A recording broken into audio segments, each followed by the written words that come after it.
Welcome to the Audiobook Lovin Podcast, discussing all things audiobooks with the authors that write the stories and the narrators that perform them. Brought to you by Viviana, Enchantress of Books. Hi, everyone, and welcome to Season 5, Episode 2 of the Audiobook Lovin Podcast. Today, I am chatting with narrator Karen Commins. Thank you for being here. Thank you so much for asking me. You have been on my radar for, goodness gracious, for years. And I get your newsletters. I'm like, I need to send her the email. So I finally did it. Yeah, well, you've been on my radar too. It seems we've known each other a long time, and yet this is the first time we've actually gotten to speak with each other. So I'm so happy this is happening. Finally. I know, right?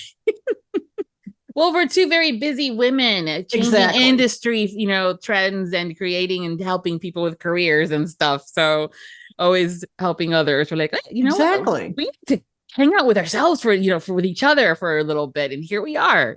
Right. Yeah. Why don't you tell us a little bit about yourself, how long you've been narrating and how you got started? Well, thanks for asking. I have been narrating since the turn of the millennium, but it got started before that. I always wanted to do voiceover work from the time I was in 5th grade, because I did a public service announcement on TV, and I really liked that, but I didn't really like how I looked on camera. And so I always wanted to do voiceover work. I went to college. I have a bachelor's in journalism because that's how I thought I would make the path to get there. And then I put my journalism degree on a shelf and took a job as a programmer because I needed to make more money. And so I went on a 25-year plus odyssey in information technology positions, and I got my master's in computer science along the way. Not computer science, computer information systems along the way. But I kept wanting to do voiceover. I kept wanting to create that way. And so in 1992, I started volunteering for the Georgia Radio Reading Service for the blind and print handicapped, because I thought that would get it out of my system. And I was helping people, and that was such a great thing. But the more I did of that, the more I realized, no, I really want to do this as a career sort of thing. And so I took workshop from Paul Armbruster here in Atlanta. And before I even connected with him, I had connected with Frank Muller, who passed away some time back, but he was a tremendous, fabulous, gifted narrator. And this was in the mid-90s. And I emailed him just a few questions of how did he get the books? How did he work at it? And he very kindly responded. I took the workshop with Paul Armbruster. I started working in voiceover, but I didn't really like commercial voiceover. There's a lot of, I don't know, I just don't like selling stuff when I'm not actually using the thing, and you have to get it to time. And it just, and you're like kind of tied to your computer, always getting stuff done. And I just didn't like that. And then I've always loved to read. That's always been my passion. And I mean, I remember being young and I would read the cereal boxes at the table. I took my first audiobook workshop with Pat Fraley in the mid 2000s. And I had done a few books by that time for a small publisher, but they didn't pay very well. And I had a bad experience with them. And I kind of put audiobooks on the shelf too for a while. And then ACX came out in 2011. And suddenly there was a way for people who didn't live in New York and California to do audiobooks. And so that was really where I was able to get a toe in the industry. And then once I got the toe there, the whole foot, and the rest of me soon followed. And I think it was 2013, I made the decision I wasn't going to do any other kind of voice work. I don't care about commercial. I don't care about e-learning. I only care about audiobooks. And so that's my whole focus. It's narrating audiobooks. And then I've started a site, Narrator's Roadmap, to help other narrators narrate audiobooks. So audiobooks are my life, I think I could easily say. Yeah. Well, it's when you find something that you're passionate about and you're able to work in it and you're able to make money, and still have it be the joy, it's just serendipitous and magical. And it always brings me joy to hear when people can find that kind of a gig in their time frame. So that's fantastic. Well, that's true. But, I mean, of course, I like to make money. Don't get me wrong. Love to make money. But I read a quote from Neil Gaiman once where he was doing a commencement address, and he talked about how he would not take a job for the money anymore, that for him, it's the good work, because he said, if I did the job for the money and I didn't get the money, then I wouldn't have anything. But if I did the job for the work and I didn't get any money, then I'd always have the work. And that sticks with me, because to me, that's the whole crux of it, is to do the work that is meaningful to you and I think is meaningful to other people. And from that, the money is going to find a way to you. Mm-hmm. Yes. Yeah. It's nice to be able to say, no, I can't take on any more clients at the moment, because you're doing exactly what you want and don't have the capacity, because that's always a good thing. Or say, hey, I'm available later on in the year, in a couple of months, depending on what the schedule looks like. But it's definitely about the work. I think if you're not happy with what you're doing, it's going to show after a while, and it's not a good place to be mentally or emotionally or physically. It just kind of all collects. So Neil Gaiman was right about that one for sure. Well, true. And from day one, I've been very particular about the books I will narrate. If I don't like the words that would be coming out of my mouth, I won't do it. Yes, it's acting, but it's still me. It's still my experiences informing that acting, and the words are still coming out of my mouth. I'm still the one feeling the emotions. And if I don't like them, I'm just not going to do it. It's not worth the money to me to do work that is distasteful to me. So I don't. Yeah. I mean, there was a point where someone was saying about, if it doesn't bring you joy, it's just not worth doing. If you're going to just be miserable doing it or just not have any fun, it really isn't. And that's also where the books that you've narrating has a lot of range, because you do mysteries and thrillers, biography and memoirs, but you also do literal fictions and science fictions and young adults. I mean, what are all the genres that you've been narrating in lately in general? I don't really do much young adult. In fact, I think I've only done one, and I only did, I think, one science fiction short story. Sci-fi is not really my vibe.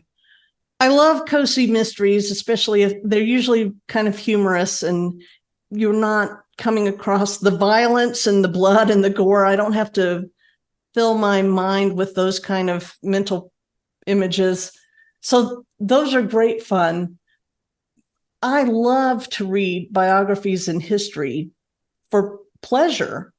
And so I'm often self-producing work, and it's a biography or it's history or a historical biography, as the case may be, because I would read that anyway. And so why not narrate it and share it with other people so we all can enjoy it?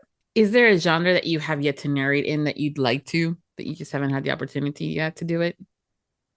True crime. Mm-hmm. And that, I know it seems odd given that I like cozy mysteries and not all the violence, but I don't like the violent aspect of true crime, but I do really appreciate how they solve the case, how they fit all the pieces together and figure out who did it and actually bring it to a trial and convince 12 people, yes, they did it. So I like all the detective work that goes into those kinds of books. And so I would like to narrate a true crime. Okay. Or more than one would be good.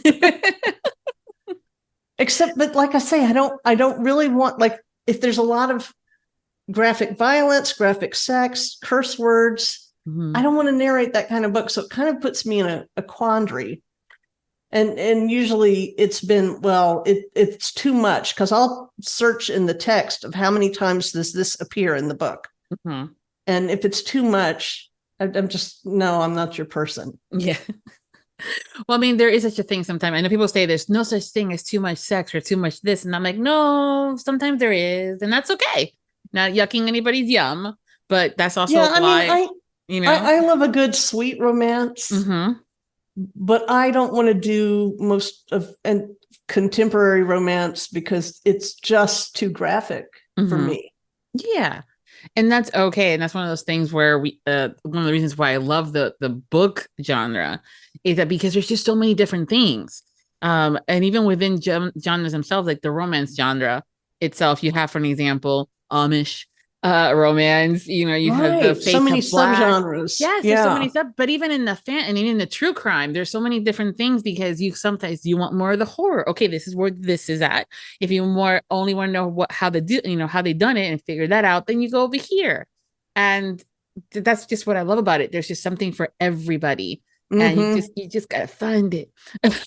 Again, which is great because we have the community and we can say, hey, I'm looking for XYZ. And someone's bound to be like, oh, I got you. And then they provide you with a list of examples. Right. So I mean, it's all good. It's just one of those things where, again, the book community is the fact that we now have the ability to be able to communicate and have those conversations.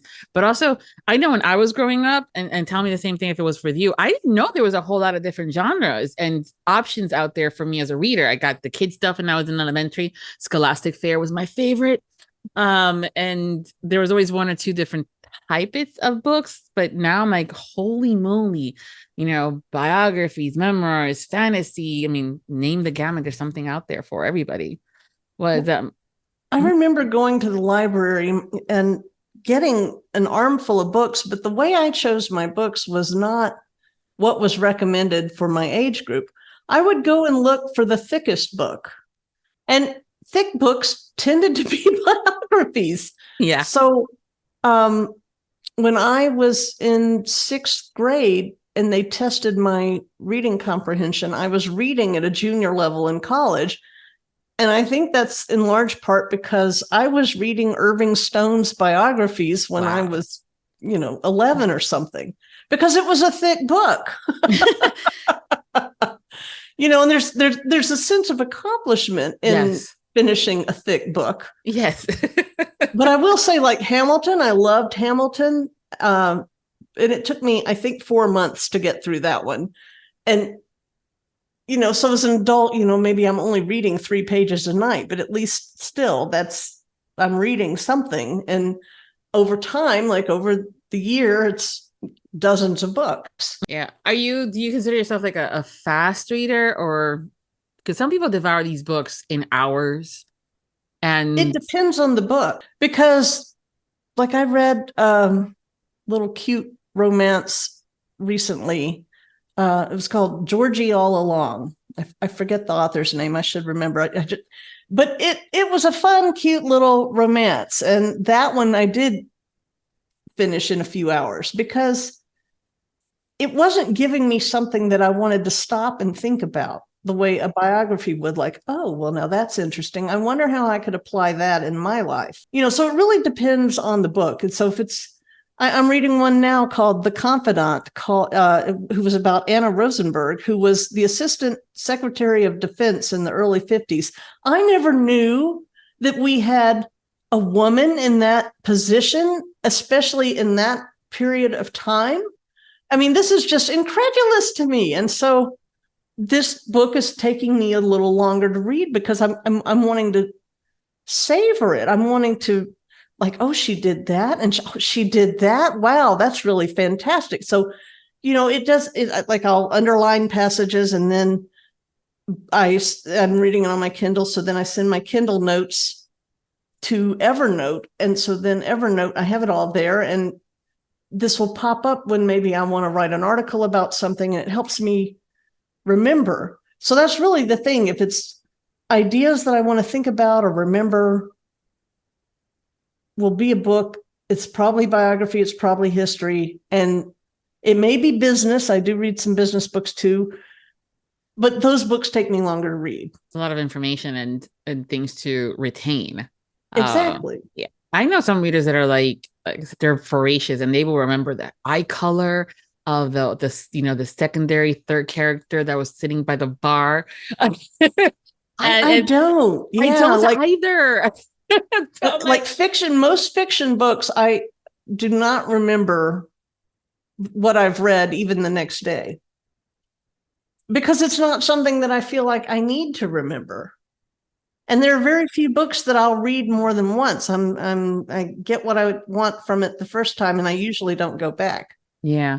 I once described to a friend of mine, I'm like, listen, my brain is like a filing cabinet. It only opens so far, which means I'm gonna have to get rid of some of these older files to be able to put new data in there to save. And so details like eye color is not something that I completely jive with, which is also why I'm not a beta reader, or do bibliographies, Bibles for authors, because I'm just gonna literally have to read the book, page by page, and make sure that I didn't miss something, because my brain doesn't work that way.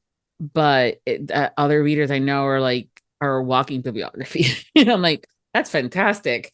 I'll remember a book more if I see a cover of it, which also is a little interesting because nowadays book covers are being changed every 6 months.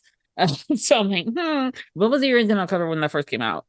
Well, I do keep a list of books I've read. And so I'll know, so I don't read it again, because there's so many books that I haven't read. I want to go back to one I have done. Yeah. Has that ever happened to you, though, that you picked up a book and you're going, I could have sworn I already read this? It did. That's why I started keeping a list. It's happened to me once or twice. I'm going, wait a minute. And it was because they changed the cover and they added like an epilogue. And I'm like, okay. Now I'm like, so I'm halfway in through. I'm going, this is why I thought it was so freaking familiar. But it's because, again, been reading since the age of 2. There's a lot of books I've read. And times just not enough time sometimes. But I've been using Goodreads to kind of keep track of my reading for years. But sometimes I'm like, oh, maybe I don't know. Was it on my to be read list? Did I really read it? But it's just so much information out there. And the fact that you love big books and you cannot lie about it is fantastic. That's right. I love big books and I cannot lie. You need a sticker for that. Yeah. Well, that's definitely a sense of accomplishment. Just like a to-do list when you get to check that off, right? Being a narrator, are you also listening to audiobooks for the pleasure side of things, or no? I was listening relentlessly every day when I walked my dog. And unfortunately, he passed away earlier this year. And I don't want to talk about that because I'll start crying. But the point is, since he's been gone, I haven't been walking as much and I haven't been listening as much. And so I'm trying to get back in a mode of listening, because listening is like a masterclass to everyone. So I'm listening very critically to what the narrator did, how they expressed this phrase or that.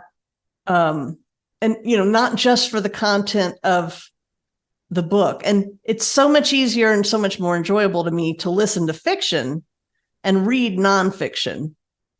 So that tends to be what I do. So right now I haven't been listening as much, but I'm trying to get back into a groove with it. Okay. Yeah. I mean, things happen. I mean, I used to listen a lot more when I was doing the day job because of the drive to and from work. And it being cubicle world, I was able to just use my earbuds. It was always great when I would listen to something that was funny and I busted out laughing, but I'm not talking to anybody and there's no one around me. And they're like, she must be listening to a book. I'm like, yeah, that's what it was. Sorry. But yeah, I mean, ever since the pandemic, it's finding the time and figuring out when I can do the listening and stuff like that. But it's when you have it around something like walking your furry kid, it's harder to get back into the swing of things. I understand that all too well. Yeah. Do you listen, or have you ever listened to your own books that you've narrated, or you're one of those like, nope, cannot do it? When I started, I edited several of my books. And so, yes, I listened to every word. But you can learn a lot listening to yourself that way. And of course, when I do auditions, I'm having to listen to that back. But for the most part, I don't listen to my books anymore because I outsource my editing, and I just don't have the time or inclination because it's out in the world and I'm done with it and I'm on to the next 4 things. Do you recommend, because you do a lot of, you've kind of become our bit of a guru of like, you have a narrator starting kind of question, you go to Karen. What is it? Tell us how you guys started the whole narrator's roadmap, because that's something that, you know, since I got started into audiobooks, something that I've been hearing about, and it constantly gets brought up. I know I'm always referring to it when I get the, hey, I want to be a narrator, how to go about it? I'm like, www. Well, thank you. Keep those referrals coming. Yes. I've always been in kind of an expert role. When I worked in IT, I was a LAN administrator, local area network administrator, email administrator.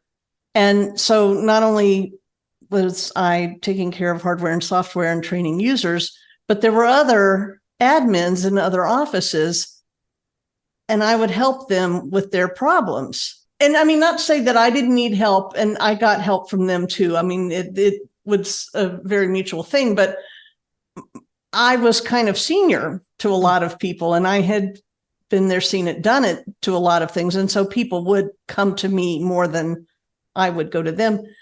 So I've always had that role. And then I got in this Facebook group of, once ACX started, there was a Facebook group of ACX narrators, and people start, you know, they would ask questions, and I kept finding that I'm making the same answer to these questions. And a lot of them had to do with the ACX contracts. And I'd say, here's the link and here's the section you want to look at. And so because this kept happening so much and more people kept joining the group, I decided one day I'm going to create an FAQ for that group. So a Facebook group that actually has an FAQ. So I created it, and then I would keep adding questions to it and keep adding questions to it. And, you know, they would all point to discussions where that question had come up and everybody had chimed in with the answer. And then I've been writing on my blog since the mid 2000s, and I've written articles about things, and I would add that to the FAQ. And finally, it dawned on me that I should liberate this info some way. Ann Flosnick is one of my dear friends, and she kept telling me, you should write a book. And I didn't want to write a book because there's a lot of problems with writing a book, but plus the day you release it, it's not current anymore. And how do you keep it current? So I kept kind of thinking about this, and there was an APAC in 2018, I think, that I went to, and there was a panel of experienced narrators talking about how to kind of expand your horizons and do different things.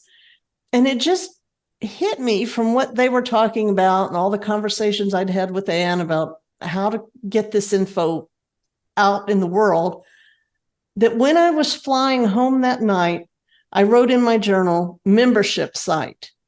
It's like I finally knew that's what I should do. So a lot of people have written answers of how to become an audiobook narrator, including me, but other narrators have. APAs put out stuff. So my soft launch was in January of 2019, where I just had one page that explained how to be an audiobook narrator and linked to all these great things that people have presented. And between January and September 2019, we built out the rest of the site. And I have a whole bunch of free stuff. I have a bunch of articles I've written and some that other people have allowed me to republish. I have a bunch of links to resources, like everything from accents to YouTube playlists. And, you know, where do I find this? How do I find that? So there's a whole page of that. But beyond that, for members, I have an event calendar where I track 8 types of events around the world, from book festivals to author signings to narrator training. They're all color coded.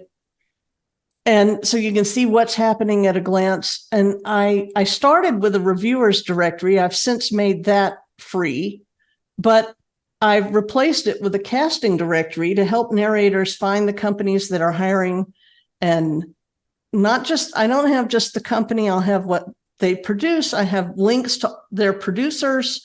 I have links to podcasts where the producers have been interviewed or articles they've written, so that you really can do a lot of research right there with the casting directory.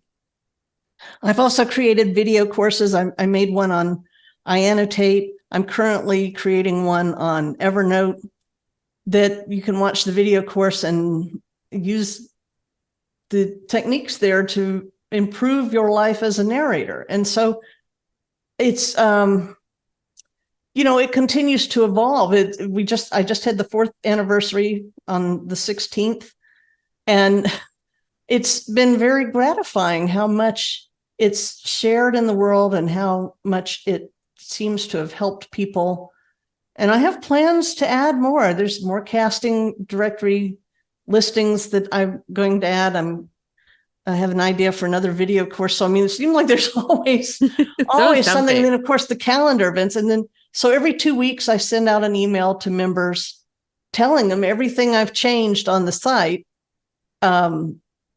So, because there's so much there, I'm the only one who knows where it all is. Yes. Well, I will say it's the website. I love it because it's so well organized, even though there's a lot of information, nicely well organized and pretty easy to follow. The thing is, and I love the fact that anyone can be an author, anyone can be a narrator, and, or any fill in the kind of a blanks in this industry. And you always have to kind of start somewhere. And I always get the question. I know that you guys as narrators have always got them. And my favorite is, I've been told I have a really good sounding voice and I should do audiobooks. And I'm like, www.narratorsroadmap.com, because there's just so many things. I could spend hours trying to provide them with some information. And also I'm like, or you can sign up for the consultation, and then they start running in the opposite direction, because they're like, wait, I got to pay for some of this knowledge. I'm like, yeah, you do, because I have years of experience and I've curated it. But there's also there's just too much information out there to www.googleit.com. I have directed people, because I'm a firm believer of, you need to do some of the research on your own. Absolutely. Because it helps you also figure out if you want to do this, whether it's an accent or whether it's how do you pronounce Kissimmee versus Kissimmee and things like that. And you kind of have to do it, and not everything's going to be handed to you on a silver platter. So, but the fact that this website is available for anyone to look at is just fantastic. And it's just so well done. I just wanted to make sure that you knew that a lot of folks do, share it and say wonderful things about it, and that they're very fortunate and lucky that they've been able to find this masterpiece of a website to be able to get some info and not feel totally lost on this lovely journey. So thank you for creating that. Well, thank you so much for all those lovely, kind words. It really means more to me than I can tell you. It really does. And the fact that you said it's organized, I'm thrilled, because I would tell you organization is my superpower. And I'm thrilled that that's the perception that you have of the site. And I also have a section called Audiobook Village, where you can find coaches, you can find editors, you can find proofers. I have directories of all these people. And that's why I say I moved my reviewers directory to Audiobook Village. So it's free. So there's so much there that's free. And I had written a lot of stuff on my blog. So I try to have them point to each other. For instance, in my Create Your Own Path video course, one section is about public domain books. I am passionate about public domain books, and I've written a lot of stuff about that on KarenCommins.com. So in addition to the resources that are strictly for that class, I also point you over to what I have on my site, because and then my site points to Narrator's Roadmap to say, well, this is what else is there. So, I try to at least take people by the virtual hand and guide them down a path to what it is they're looking for. Yeah, because it's a lot of information out there. But also, what I love it is that I'm so grateful to have this website available for all of us, because, you know, even myself, I'm not a narrator, but I can come in here and find resources, whether I'm helping an author cast a book, or if I'm helping someone saying, hey, do I really want to get into this? And all these other nuances that, you know, it comes into this career. But all the resources that you've provided us with are legit, because there's so many. Yeah, there's just con artists out there. Thank you for pointing that out, because I work very hard to vet people and make sure it's a credible source, because the con artists reflect badly on all of us. And I don't want to send somebody to a site that I think is questionable, or they don't produce quality work, or they're producing AI. I mean, like, I won't list somebody in my casting directory who is using synthetic voices, because that's a waste of time for a narrator to contact that kind of company in the first place. But in the second, I don't want to have any support of that company. And, you know, and I've made very public statement about a certain one. And so in their listing in the casting directory, I point you to what it is I said, and you can make up your own mind. A lot of people work for them, but I won't. Yeah. And that's also important too. Like, I've always been the person that I will provide you with the information. I will never stop you from getting a gig, you know, or and getting your bag of cash, for an example. But I will provide you with the information of why this situation occurred, whether it's AI or bad business practices or shady behaviors, for an example. But I'm still going to be like, you're a grown person. You make the decision. And that's also important, because there's just so many people out there providing insight and information, and not everyone's a con artist. I want to, you know, there's a huge group that they are, but there's also a lot of up and coming people that are well-meaning, but they're not subject experts, nor does having X amount of followers does a subject matter expert make. And I think sometimes the intention's all good, but and you may have been lucky that they provided some information that is accurate and that works for certain people, but it's not someone that's business minded to provide you with that info. So your website is such a wealth of knowledge and resources that it bears repeating. You know, like, people go here to figure stuff out, to find things, and like-minded. So I know there's a lot of stuff for free. So what are some of the other perks, aside from the information, that the members get as far as being part of this community and, you know, being members? Well, like I said, so the members have access to the video courses, to the casting directory, which is the only one of its kind in the world, as far as I know, and also to the event calendar, which again is, I mean, all of these things are very exclusive to that site, because I don't mean to sound like I'm bragging. It's just true. I'm the only one who did it. Yeah, no, it's I'm okay, the girl. only You one brag. I know, and I look for these things that will put a casting directory together. And anyway, so I have, like I say, I have several video courses. I annotate, create your own path, antidotes for criticism. I'm working on Evernote, and and then, like I say, I send the newsletter every other week, which to me is a huge value add, because just the event calendar, I mean, I might add 20 things in the space of 2 weeks, and just seeing what's all on the calendar, it's instant overload if you just looked at it. But if you got the newsletter and you could say, okay, these things are new, and a lot of them are extending into next year. And, I can plan to go to this event next August in this state because I knew about it now. Yeah. And I mean, I don't know all of them. It would probably be impossible for one person to keep up with all the events everywhere. No, but I try. The thing is, though, that they keep popping up, which is a good thing. It's a good thing that we continue to have more and more events that readers and authors and narrators can attend. But it is a full-time gig. Trust me, as a girl that also manages such you would know. Yes, I mean, that's some of the things that I work with some of the narrators is figuring out of all these events that are about 200 Excel rows, which one is worth a good return on investment. And that's the conversation that I tend to have with, narrators of like, these are great events, but what's your return on investment? And what does that look like to you? Because it's not always just the dollar signs, AKA getting a job.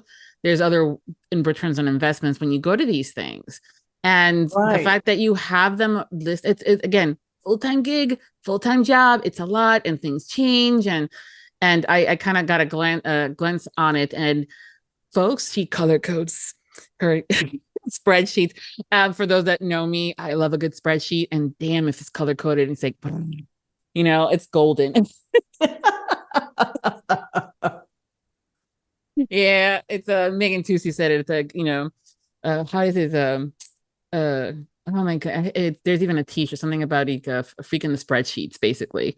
It's because we do love a good spreadsheet. But it's a lot of information that you've housed all in one spot. And that's also why I'm so grateful for it, because I'm very much like you. When I was at the day job, I was the subject matter expert in a lot of different things, and people would come to me to get trained. Hell, I even trained folks that, for a job that I applied. I trained the girl that got the job that I didn't. That would just gall me so much. Well, yeah. Sounds like a whole other conversation. It does. And it's even worse when it happens here in book world, where I'm like, you hired another assistant or graphic designer, but I'm the one that has to fix their issues. Okay. Anywho, it's just, so I understand having that role of, and also creating the FAQs for folks and pointing them there. I absolutely know the value and the amount of work that you've put into this website. And again, it's the fact that it exists and that you continue to work on it. And it's been years since you've been doing it and that you're still doing it, but also you still have the passion for it, is just like, wow. And very admirable. And I'm so grateful. I know a lot of other people in this industry are very grateful for it. And the information that is housed here can be used from someone that is just starting to think about maybe becoming a narrator to someone that's been doing it for years and wants to continue to increase their skill sets in one way or the other. So thank you again for this so much. Well, thank you. Thank you for all that praise. And it just, it's very gratifying to hear that. I have to say, I don't do it alone. I don't do it alone. My husband, Drew, who is the hero of my life story, is my full business partner in everything I do. If I'm narrating a book, he's sitting at the computer running the controls and directing me. And on the website, he deals with a lot of the back end stuff, and he deals with membership questions. People have a problem logging in or whatever. He helps them with all of that. He helps me add calendar entries, like he'll go find them and he'll add them to the calendar. He adds my videos to the video pages, and because there's a lot of free videos too that other people have done really great videos, so I link to them so you can find this really great video. So, but whether it's a video or one of that's out from another narrator or one of mine or one of my video courses, he's doing all the stuff, loading the videos on the site, and so we just had launched, I do a show on Clubhouse every other Wednesday called Pit Stop. And we have taken those Clubhouse recordings and launched them into podcasts. So you can get it on all your podcast platforms. And that just happened a couple months ago. Well, Drew's the one who made all that happen. So he got all the episodes loaded. And then every time I have a new one, he'll do all that too. So I think everybody needs help. And I don't want it to seem like I do this by myself, because I have his full support and help. And there's still things we could use help to do. And we keep thinking about, well, should we hire somebody or not? And then we just never do anything about it. We just keep going on the way we have.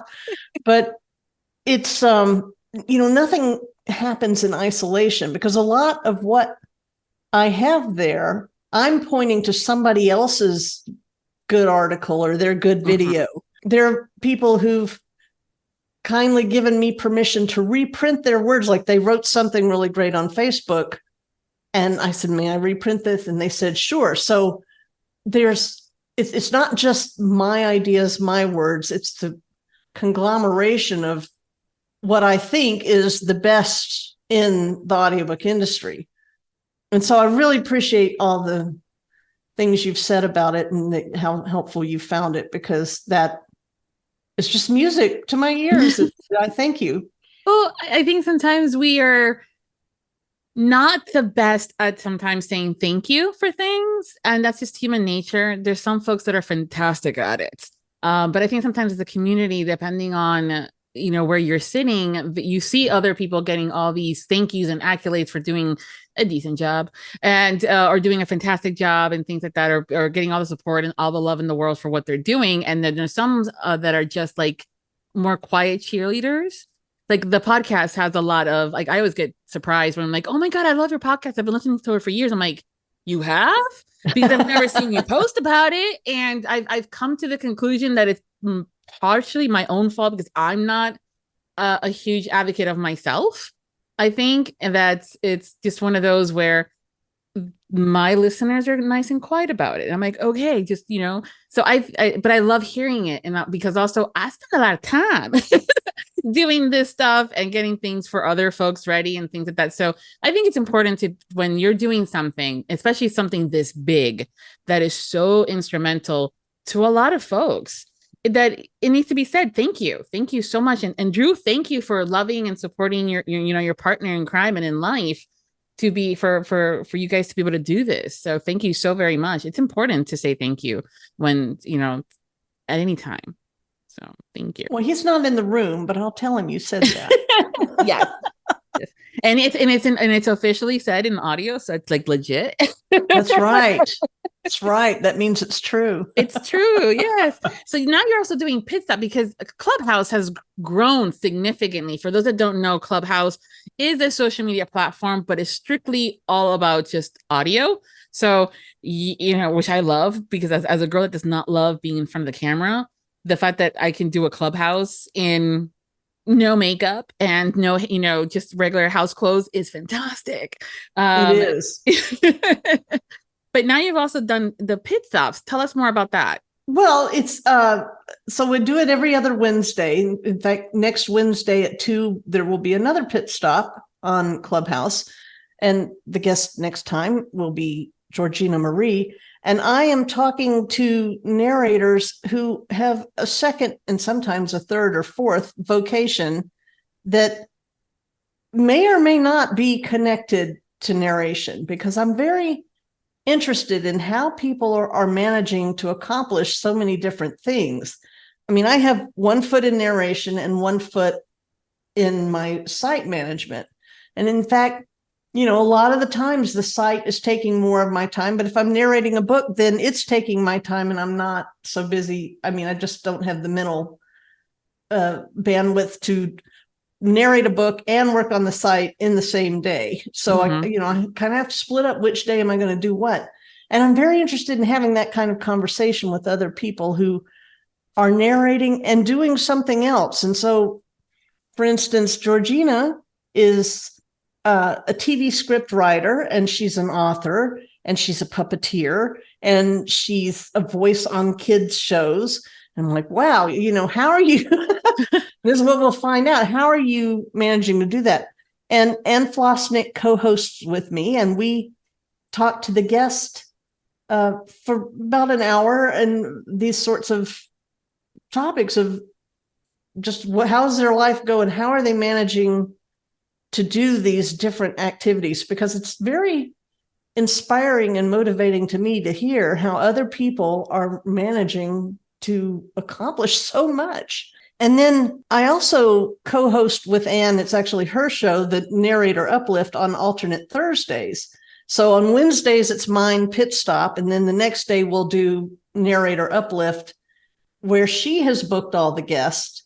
And it's a totally different format and a different kind of conversation, because she doesn't limit herself to only speaking with narrators. I mean, we've talked to casting directors, we've talked to people who aren't even in audiobooks.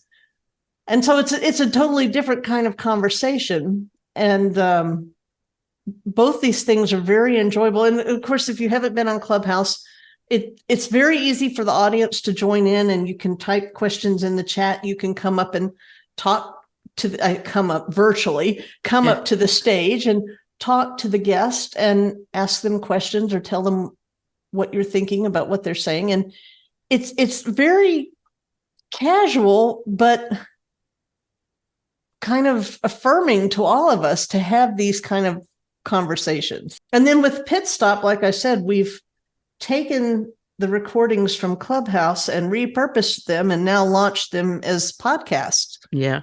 And that's also relatively new, that being able to record it, because it used to be back in the day when Clubhouse first started, one and done. Either you were there or sorry, mister, you've missed it. And it was they didn't have replays. They didn't, but now they do, which is fantastic. Yeah, but you have to turn on the replay when you set up the show. And a lot of people still don't like replays. I mean, there's something to be said for be there or be square. And if you want to hear this person, you're going to make time and show up. But I'm on the flip side of, we're all so busy, and I am happy you want to hear it at midnight on a Sunday or something. Yeah. No, yeah. When it works for you. Mm-hmm. And I have all the Pit Stop episodes posted on Narrator's Roadmap, but I also get a transcript of them, because it's a lot faster. You can just skim a transcript and get the info. And I do that myself. So I wanted to make that available to other people, that it doesn't hurt my feelings if you can't sit for the whole hour and hear the conversation as it progressed. If you want to skim through the transcript and get the idea of what was said, and maybe listen to particular parts or whatever, however that works for you, that's why I wanted to make it available that way. Mm-hmm. And that's fantastic. I think that while I am I totally see both sides of having the whole, one and done and you show up and stuff like that from an audience perspective. But as someone that's also busy, and having, whether it's if it's happening right now, I'm out of luck because I'm talking to you, right? To be able to go back and listen to it afterwards is such a gift. You're not out of luck. This is the best conversation in town. So. It is, but well, but that's the thing. I will always pick you over anything else. Right. So I mean, it's not a choice for me, but it's just one of those things where being able to do it later, and whether it's at night instead of scrolling through TikTok like I do sometimes, it's been great that I'm able to do that. And now that you've made it into a podcast, it's just more open for everyone else to be able to listen to it, not just for someone that doesn't have the app. So that's also great. Yeah. And it's great that these both conversations, whether it's in the Narrator Uplift or the Pit Stop, because there's a lot of times that people are like, I'm just going to sit here and read books out loud, not realizing that you have to worry about branding and marketing and bookkeeping and tax season. Is just fantastic. Yeah, there's this whole job that goes with the job. Wait, you want marketing and you want graphic design work too, girl? You're it. Not everyone's fortunate enough sometimes to be able to have a team, because that's also expensive. But a lot of times people don't know all this stuff, and some folks are not. They're fine with just being behind the mic, and that's great, and that works for them. But sometimes we people want to do different things, so having these kind of conversations to find that they find joy in doing puppeteering, or that's how they keep their balance in work life. How that works. I'm still trying to figure out the whole work-life balance thing. I think we all are. Yeah. But I for me, it's such a passion that I'm like, wait a minute, this is work. And I'm like, oh crap. Yeah, it is. Need to break. And I think that's how a lot of times when we love it so much, it's fantastic. But it is good to have these kind of conversations, because also it makes me feel like I'm not the only one that does it. This is why I don't pick up epoxy. And that's because I would probably make it into some form of a job if I pick it up. Because that's how everything started in my life. Has been like, oh, I see, I can do this, and bam, it's now a career or a shop, something being sold at my boutique. So I'm not picking up epoxy for that reason, even if it is on sale at Michael's this weekend. I didn't hear that last part. What? Even if it is on sale at Michael's this weekend. Oh. So being able to have like, oh, okay, so I'm not the only one that likes to do different things, and that's how we keep our sanities. It's great. And I love it that you've also, when I was looking up your books on Audible, Pit Stop came up as a podcast, and I'm like, yes, and there's 3 episodes there. I'm like, awesome. So that was great to see that there. Yeah, it was pretty exciting to me the first day I saw that show up on Audible too. So yeah, not gonna lie, the first time when I originally the series was only on SoundCloud and Google Hangout back in the day, because again, 9 years ago. And when I started with the podcast, I'm like, I got to get this up on places. But when I first, when it got on Spotify, and then I got the email invite to be on, Amazon Music and Audible, I was like, oh my God, I think I've made it. I'm somebody now. Especially when they first started, they're like, we want your podcast on our site, as they're launching it. I'm like, me. Oh my God, thank you. It's just those little things that just make a girl smile.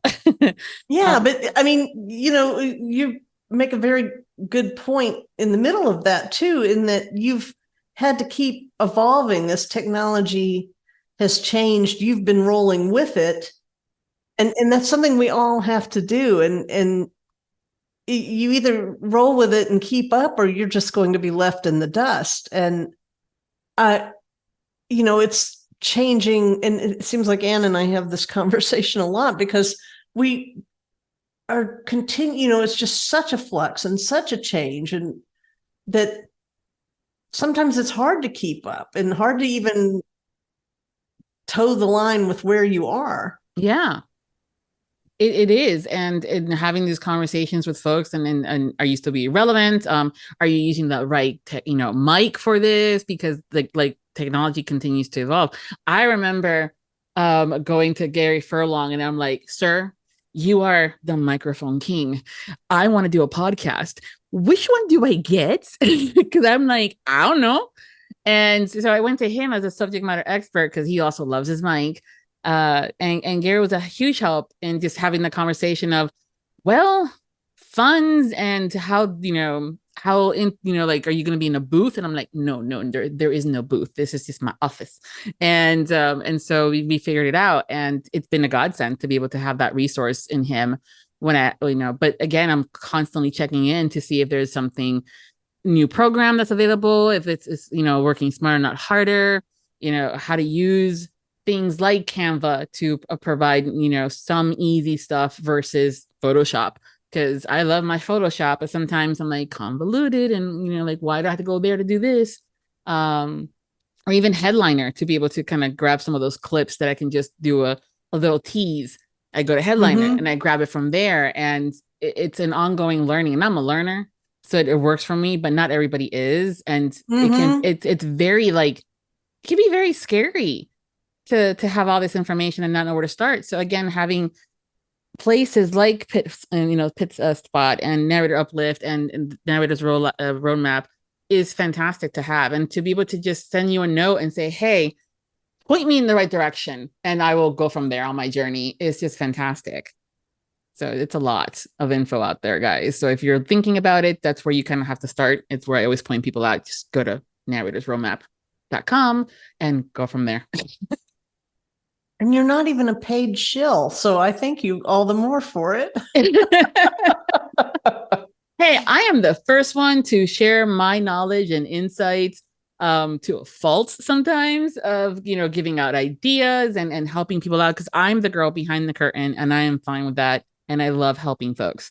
So when something else is already created and I don't have to reinvent the wheel, I'm going to love on it. Yeah. I'm going to praise it. I'm going to share it. Yeah, I think you and I may be sisters from a different mister. Yes, very much so. We have a lot of the same philosophy about things. Yeah. And again, I will help straighten out someone else's crown without having to say, guess what I did. And it's all about the journey. And if someone wants to be a content creator, be a narrator. And if I have at least some form of way to help them and say, hey, this is a great site to have some information, or hey, this site has, hey, you want to make stickers? Here's a link. Sticker Mule has a sale and you get $10 off if you use this link. Why not? There's nothing wrong with sharing insights and sharing what you know. And you've done such a phenomenal job of sharing what you know and help build this community what it is today. So thank you again for that. Well, thanks. And this reminds me of one of my favorite books, which is Show Your Work by Austin Kleon, Kleon. It's a very short book, and I recommend it to everybody. And because his whole point is, this is how other people discover you, is because you show your work. And Narrator's Roadmap is definitely showing my work. And thank you, by the way, earlier for calling it a masterpiece, because I do think of it as my art. But Austin, I was doing this even before I read Austin Kleon's book. I was showing my work. When I talked about building the FAQ in the Facebook group, that's showing your work. But so anytime that you are sharing your expertise with somebody, that is showing your work. And what he talks about is the behind the scenes things of what it is you do are very interesting to other people. So if you can look at what it is you do and think of some way that you can package it and put it out in the world to share with other people, then that's how they get interested in you and how you get better known in the community. And like I say, I was doing it before I even realized there's a word for that. And so anyway, I highly recommend that book to everybody because it will just give you new ideas of the ways to think of what it is you do. So like, do you want to write a blog? Do you want to put out a podcast? Do you like to create videos? There's so many different ways that you can share what it is you do. And you'll see narrators doing narration in the booth. Sometimes they're on Discord servers. I have a list on Narrator's Roadmap Welcome Center, by the way. But, or sometimes they'll do it on Clubhouse. They'll have a room on Clubhouse where they're doing a live narration. So there's that, but there's also the things that we do in prep. Like sometimes I have shared a video that was germane to the book I was narrating. Like I remember one cozy mystery was set where they did horse carriage racing. And so I found this video where it showed that exact kind of thing. And I shared that on Twitter because that was part of my prep and it was an interesting thing. And so, when you start looking at it that way, because people are like, I don't know how to market myself. Well, you can be yourself and share what it is you're doing. And so anyway, Show Your Work by Austin Kleon is everybody's assigned reading material. I wrote it down. You will be tested. Okay. Yeah. Send me a note later. I'm so good at marketing you guys and giving you strategies and things like that. And it's just really bad at marketing myself. I'm getting better at it. I'm working on it. So I'm definitely going to pick up that book and seeing how it is, because I think sometimes we always have that imposter syndrome. And that's also why I think it's important that I was sharing with you what I thought about the website, because there's going to be times where you're probably thinking, why am I keep doing this? This is not, it's too much work. I can do something else. And you start doubting yourself and the work that you've done. And I know narrators are doing the same thing sometimes. Like I could have done better on that performance. I could have done better on that scene. And having these kind of conversations to just say, hey, you're human and this is normal. But now let's dust it off and let go and just move forward with it. And just being able to show your work is literally what it's all about. Whether it's the books that you've been narrating, how the website looks, revamping and constantly learning and upgrading is always a good thing, is how I see it. There's a tech reference for clients of mine used to be when I worked at the day job was the IT department. So it was one of those, it was one of those things where I was like, all right, it's time for an upgrade. I have it's on the Welcome Center page where I have over 20 categories of services, products, and I have books listed there. And I was just looking at it. I actually don't have show your work listed there, and I need to add it. No, you have homework. I do, but like narrator Sean Pratt wrote a book that's helpful for all actors. To Be or Wanna Be, the top 10 differences between a successful actor and a starving artist. And so I have that highlighted there, but I just realized I don't have show your work, and I don't have my favorite marketing book, which is Get Clients Now by CJ Hayden. So I'm going to be adding those two things after the show, because the site, like everything, is an evolution. Yeah. And things change, technologies change, websites crash, websites go away, new ones pop up, new insights, new coaching stuff. There's just so many things changing. So the fact that, which is why I love the fact that there's a website versus a book, because I'm all about my books, but like you said, it gets outdated the moment that you hit publish. And even if you think about it as an ebook, it's still a lot more work than I would rather have a website that I can just go on. So did you say just then you worked in IT? So for the day job, when I worked for the Walt Disney World Company, I was in human resources. And so I had different clients throughout the 16 years that I worked with the company, and IT was one of them. Okay. For the company. So all the terminologies and the parents and the kids on the different levels. The first time I heard that terminology, like, is this a parent link or kid or grandparent link? I'm like, what are you talking about?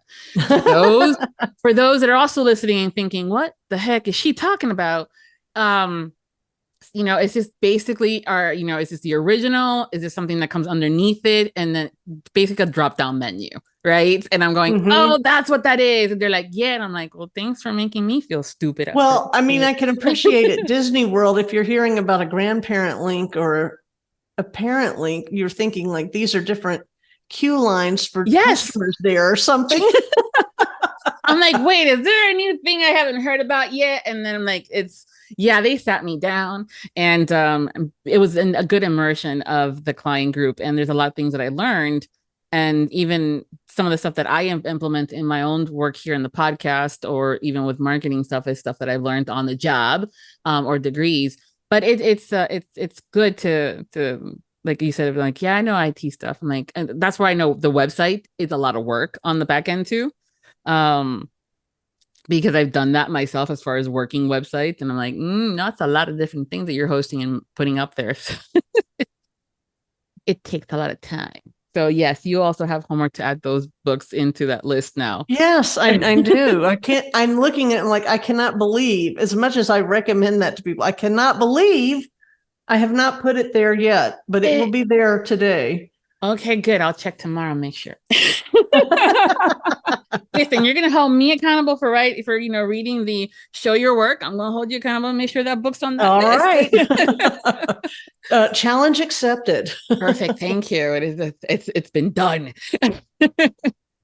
One of the things I do love about being able to have the conversation with you guys is I learned so much from the little different things to how things work and everything. But the other part that I love, as far as the segment goes, that I do with the guests, is to play the game of 2 truths and a lie, where you tell us 3 things about yourself. And hopefully you haven't already shared this, because it happens too. They're like, dang it, I already told you one of my truths or a lie. And so if you're ready and you got your homework done ahead of time, we can play the 2 truths and a lie. All right. I'm ready, Bridge Keeper. Ask me your question. To quote Monty Python. Perfect. All right. Well, then tell us the 3 things and we'll try to figure out which one's the lie. In high school marching band, I played xylophone. I have never lived in an apartment, and I don't drink coffee. Okay. These are all in the details. I've always found it. No coffee. I can do that. I can do no coffee. It's not a choice. It's not an option I like.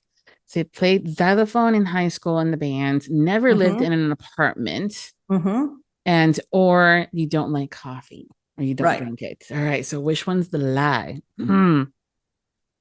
That's for me to know and you to find out. Shoot, these are all really good, Karen. You did good. I want to say the lie is the xylophone in when you were in band. Why do you think that? I don't, sometimes it's. I'm a very musical person. Oh, no. See, but that's the thing. I never said that you were not in band. I said that you just didn't play that instrument, because that's how y'all try to trick me. Is, I was in the band and you play actually clarinet, but I'm going to say I've never done this instead. It's one of those things where it's all in the details. So it could have been. I played in symphonic band, I played oboe, but you can't march with an oboe. Right. So am I right? Was that the lie, or is that one of the truth? Oh, you're gonna make me say it? Yes, that's the lie. You're not supposed to get it on the first try. I did not play xylophone. I played piccolo in marching band. See? And Drew and I tried to think of what would stump you. Maybe xylophone was just too weird of an instrument. No, here's the funny. There's sometimes I just know, and other times, depending on how the story is told, is because I've had folks that give me an entire lecture, lengthwise, of the stories behind it to kind of see if they're making it more complicated or not. And just kind of like how you're telling the story, I can see if it's a lie, and I can hear it. Darn it.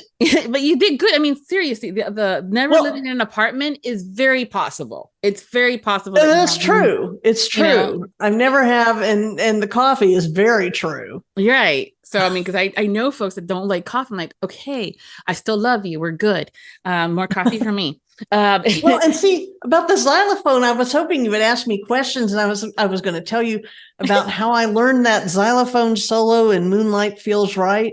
That's so fantastic. And they even had me play it at the halftime show. But no, you didn't even let me do that. Well, you never know how this kind of line of question, this game goes. Because again, I'll get someone that just gives me bam, bam, bam. I had someone that was like, they lived on a boat in a canal. They lived in a boat, and it's in a lake, and they live in a boat on someplace else, right? And I'm like, there's a theme here. It's okay. I'm hearing living in a boat. Yes. And they're just changing the locations. And I'm like, you try. I love it. And I said, others have gone across, complete lavish stories about how they had to, they were hanging out with a bunch of friends, and they're like a campground, and someone had to go take a leak. And they went by a car, and then they had to jump over the trunk because there's a snake and blah, blah, blah. And, completely wild. And you're going, okay, that could technically that actually could happen. And sometimes the most simplest of things. But I mean, these are all really possible options here. And it was just, I got it right. Yay, you. Yeah. Well, in fact, I happen to have the round of applause. You won. No, it's great because, again, I didn't know that you were part of a band and that you played an instrument on there, so got to know that. It's fun. I'm an amateur harpist, and in fact, my Instagram account is only harp videos. I've always loved the harp. I've always been very. You're a woman of discerning taste. Of course, you always loved the harp. Well, I'm the one. I've always wanted to play the violin and piano, and was not, unfortunately, growing up, the funds weren't there to learn it. So when I got into middle school, they had band, but they also had guitar ensemble. So I went into guitar. So that's how I learned how to play the guitar. Did that for 3 years, and then continued with it, and also did chorus because I can sing. And that's just and that was also just, I didn't have to buy an instrument.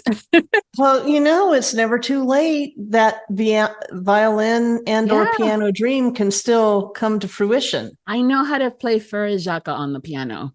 So there's still, yes, it's definitely on my list. Sometimes I like seeing it on Facebook Marketplace. I'm like, there's a violin, honey. I might just buy it. Yeah, I may. The same thing with the harp. It sounds so lovely. It's so mystical and beautiful. It is. So you're right. That is not a lie. You are right. Yeah, it's just, I mean, my music choices and my playlist are so eclectic. I go from Norwegian Viking to, 80s bands, hair bands to 90s punk rock. I mean, I'm all over the place, Celtic music. So it tracks that I would like the harp. Well, if your playlist does not include Barry Manilow, then we cannot be friends. There is a Barry Manilow on one of my playlists. Good. I feel relieved. There's always something in one of my playlists, and they're like, yes, Barry Mantelow's on there, Barry White's in another.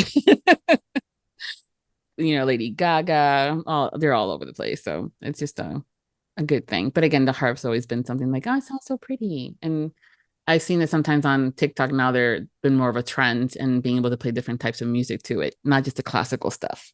So it's always fun to see.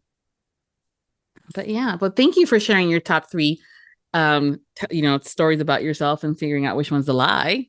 Well, I won't thank you for guessing it. I'm so disappointed. The whole point. Well, sorry, but that's you try to stop me. It's not. This won't be the last time you're on the show. We'll play again, and I have to think of a better lie then. Yeah. Well, now we're gonna end up going to a conference together, and you're gonna bust that out of nowhere.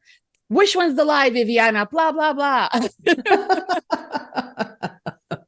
I'm like, okay, here we go. That's gonna be one of our things now. Before we go, can you tell us about what you're currently working on and what's coming up next for you? Well, right now I'm currently working on finishing my Evernote course for Narrator's Roadmap members. And I'm in between books at the moment, which is good because I'm trying to finish this video course. I'm also working on an article. It's like there's always so many things. I've got lists of articles to write both for my blog and for Narrator's Roadmap Knowledge Base.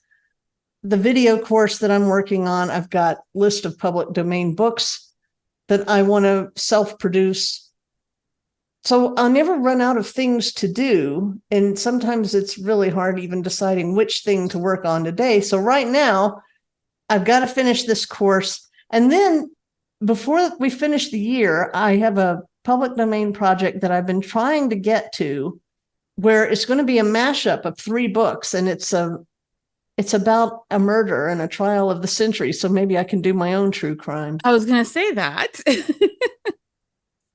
Yeah, and beyond that, there's a multicast that I've been wanting to get at too. So, but both of these things take a little more time than a regular book would do, because I have to figure out how to put them together and make it be a coherent story. And then the multicast of dealing with other people and it's like herding cats sometimes. I can tell you. So I haven't been, it's like I want to do it and it's this great project for it, but I just haven't made the time to do it. You need a a production manager to help you with that one, to manage the other cast. I might. Or I just have to totally clear everything off and not think about anything else, which is kind of hard because since I send the newsletter to members every 2 weeks, I feel like I need to be able to tell you something every 2 weeks. So I have to have done something. And then I tell you, that newsletter comes around very quickly. It's like, oh my gosh, is it time for me to send the next one? I mean, listen, didn't I just do that? You're doing it every 2 weeks. And I'm thinking the same thing about, didn't I just do this when it was once a month? Okay. So like you do it every 2 weeks. Dang. That's a long, so that newsletter goes out every 2 weeks. The Clubhouse shows are every 2 weeks. Yeah. I have a personal newsletter that I send out every other month. And, it's like those calendar dates kind of run everything else around them, so it just seems like they come very quickly. They do. And all of a sudden you're like, oh, I have a couple days to do it. No, you don't. No, better do it now while you have a minute and can. Yeah. But these are all very fascinating. Especially the fact that you're working with like public domain books. I think sometimes people forget that these titles are out there that they can use to practice on and, work on and just bring back to life. some of our old favorites. So, and then Evernote, of course, I may end up having to take that just because I'm not fluent on Evernote. Well, and I've been kind of an Evernote evangelist for a decade or more, and other narrators have been interested in what exactly I do with it, because when you just look at it, it just looks like a blank screen. And if I tell you I'm running my whole business on it, it's like, what? Yeah. So, so I'm going in the video course, like all, explaining how Evernote works, but then I'm actually showing you how, like one thing I've already done is I create a note for every casting director I deal with. And, every time I write to them, I copy what I said in there. I copy what they said in there. So I have this running list of information about them. So, and then I've set a reminder on it. When am I going to contact them again? I have their personal information that I've learned. Maybe they said something on a Clubhouse show or on a podcast, or they were at a workshop, or, so all that gets written into Evernote. And that's just one thing. But it's huge practicality in my work. Yeah. But I love that you're providing samples of how you can use it. Because there's been times where I'm like, great, the program is fantastic. It's easy to use, end user error, very minimum. But how am I going to use it? How is this tool going to work for me in what I do? And, so the fact that you're providing some of that, different ways to use it is fantastic. Yeah. I debated with myself. I've been wanting to do this for years, to create this course. But then, I guess it's the enemy or something trying to talk you out of it, saying, well, why should you do this? There are courses on Evernote out there. If people really wanted to know how to do it, they could go to Udemy, they could go to Teachable, they could find, there's LinkedIn Learning, they could find a course on Evernote. And I finally realized, well, the value in me doing it, A, I want to do it. That's the only reason I need. But B, and perhaps more importantly, is that this is another way I'm showing my work. I'm showing, this is how I use it. Now, you don't have to use it this way, but maybe this gives you an idea of something you want to do. But it's a huge show your work thing. Yeah. But which is why I've got to get that book on the site, because I love that book and I think everybody should read it. Because it does make you think about how you can better use social media to promote yourself without seeming like you're really promoting yourself. Yeah, that's the thing. That's the thing. But I think it's sometimes too, yes, I could go to LinkedIn. I could go, do some videos on YouTube. I can go to the website themselves for like Evernote to get tutorials. But I think it's also learning it from someone that's within your realm of how you would use it provides a specific type of insights that you won't be able to find somewhere else. Yes, that's the conclusion that I came to. And I thought, well, beyond the fact that I'm honoring my word to myself that I was going to do it, that's a huge reason. Yeah. Well, I look forward to when that's available for us to check out and take. So thank you. I should have the first, I decided I'm going to load it. I'm not going to wait till I finish all the modules to load the whole thing. I'm going to go ahead and post what I've done. I think, so the next newsletter goes out Monday. So I think the rest of this week, I'm going to finish a couple of videos and I'm going to post the modules I've done. And then, every 2 weeks, I'll have some more to add to it. And I think I'd rather do that and at least get it going than just wait till the whole thing is done. It'll also hold you accountable to get it done. That's true. That's true. If I've told somebody, well, it's coming, I don't want it to, 7 months from now. Oh, here's another one. Yeah. And then also you don't want to sit on it when you have such great content already. And if you can put a shit off as a series where you'll do, X episode, a couple of weeks and stuff like that, by the time someone can catch up on it, they also don't feel like that they have to, do everything at once. I'm like, oh, okay, well, I will learn this first part during this time frame, and then I'll learn the next part in the next time frame versus everything at once can be also very daunting. So and it's more of a thing that is kind of a building process where with I Annotate, you could just look at certain modules to learn how to do a particular thing that you want. Because we narrators in large part use I Annotate to mark up our PDFs, and that's what we read from. But there's so many tools and ways to work with it. And that's what that video course is about. And so somebody could just look at one thing. They just want to see this one thing, but where Evernote, I think, is more of a, like you need to watch the first 4 or something, because that explains how Evernote works. And then, it's kind of, let me show you how we'll proceed here. Yeah, exactly. And then being able to say, okay, well, that's how she's using it. How am I going to then implement it on my end for what I'm doing? Yeah, and I'm not paid by Evernote. I'm not an Evernote affiliate. I don't get any money for loving them. And in fact, they take more and more of my money every year. That's a whole other story. But I have so much of my business and my personal life in Evernote. Well, because like I said, I get the Kindle notes when I've highlighted all these things in these biographies. I email the Kindle notes to myself. I have Gmail set that those notes are automatically forwarded to my Evernote account into my book notes folder.